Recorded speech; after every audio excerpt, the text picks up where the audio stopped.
l'histoire.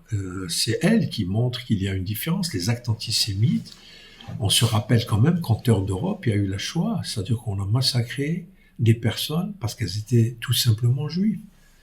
Et vous savez, Frantz Fanon, un grand, je dirais, intellectuel que connaît bien l'Algérie, Frantz Fanon disait, lorsqu'on parle d'un juif, tendez l'oreille, on est en train de parler de vous.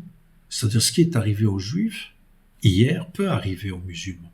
Donc ici, la question de l'antisémitisme est une vraie problématique. Moi, je ne veux pas les comparer les deux parce que ce sont deux phénomènes qui sont des phénomènes extrêmement graves, mais qu'il faut les prendre à part.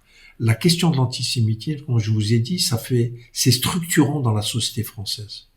Il y a eu cette abomination de la Deuxième Guerre mondiale où on massacrait, on a déporté des personnes parce qu'elles étaient juives. Moi, je ne voudrais pas que ça arrive à la communauté musulmane.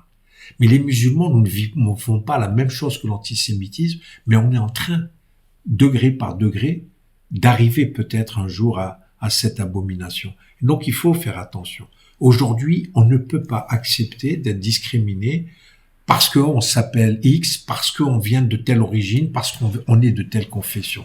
Il ne faut pas l'accepter, ni pour les uns, ni pour les autres, ni pour ceux qui ne sont pas musulmans aujourd'hui, parce que ça peut arriver. Ce qui nous arrive aujourd'hui est arrivé hier aux Juifs et peut arriver demain à d'autres communautés de religion ou des communautés d'origine différentes. C'est pour ça qu'il faut